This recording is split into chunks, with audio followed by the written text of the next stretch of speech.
In the Western world there is a strong public misconception about the Muslim religion and the Sharia law that governs its followers.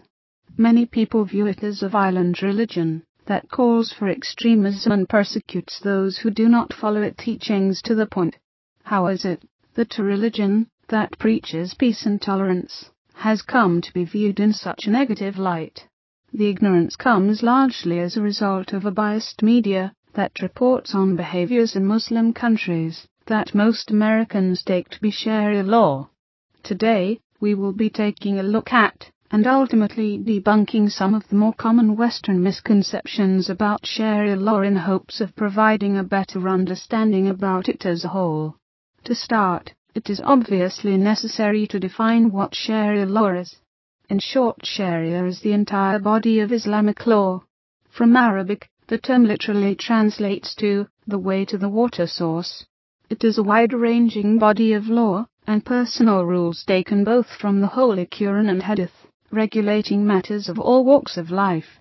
It is meant to serve as the governing principle both within the Muslim world and for Muslims living outside it.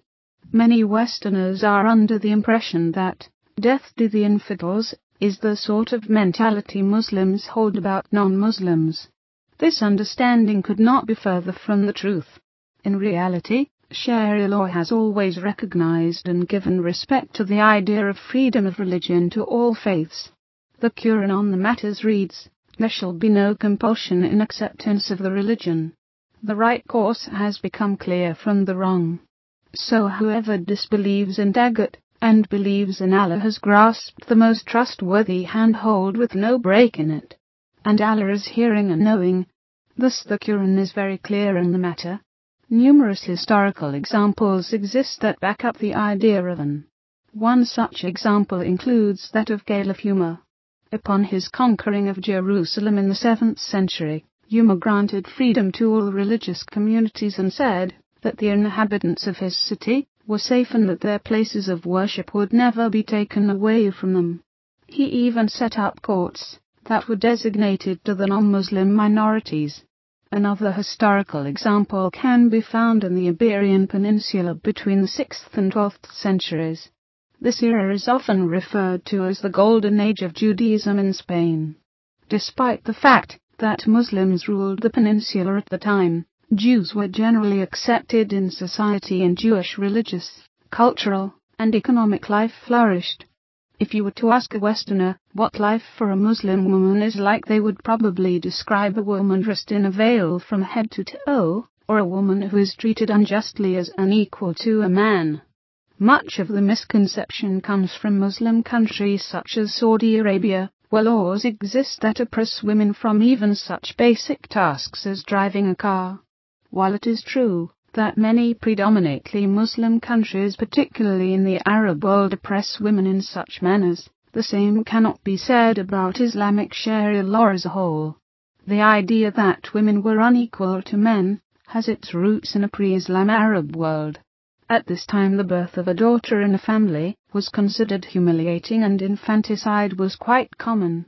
However, the birth of Islam and the Quran helped bring about an end to this heinous practice. The Quran touches on the subject reading, "When news is brought to one of them of the birth of a female child, his face darkens, and he is filled with inward grief. With shame does he hide himself from his people, because of the bad news he has had. Shall he retain her on contempt, or bury her in the dust? Ah, what an evil they decide on!" Sharia law gave many human rights back to women, and one hadith even reported the Prophet as saying that women are twin halves of men. Muslim women are free to accept or reject any suitors, and are also given the right to divorce. There is nothing in Sharia that forbids a woman from exiting her house, or driving as some Muslim countries do. In regards to education, women are encouraged to seek knowledge, and are even considered to be committing a sin if they do not. It is common practice in many Muslim nations for the hand of someone found guilty of stealing to be publicly amputated. The subject seems as though it is very straightforward given the fact that the Quran touches directly on the subject in a verse which reads, "As for the thief, the male and the female, amputate their hands in recompense for what they committed as a deterrent punishment from Allah. And Allah is exalted in might and wise. But whoever repents after his wrongdoing and reforms, indeed, Allah will turn to him in forgiveness. Indeed, Allah is forgiving and merciful. Thus, it would seem that amputation is clearly permitted if not required. However, the passage provides only a narrow view on the matter.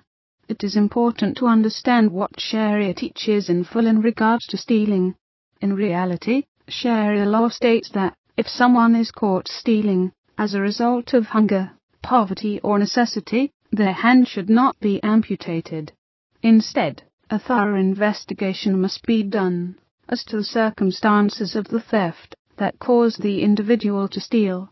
If it is found that the individual stole as a result of necessity, then instead of amputation, Sharia law dictates that well-to-do members of the community provide support for the individual.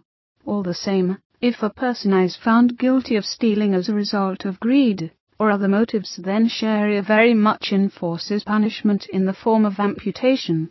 The punishment is held publicly for all to see and to serve as a deterrent to other would-be criminals. Unlike most Western countries, where the rights of the criminal are often held higher than the rights of victims, Sharia is very serious about dealing with those who commit needless crimes. As a result, many Islamic countries have some of the lowest crime rates in the world. Islamic Sharia law is very similar in its teaching to those of the other Abrahamic religions. While many of the punishments and ideas condoned under it seem outdated and in conflict with modern human rights standards, it still in no way fits the violent picture portrayed in the media.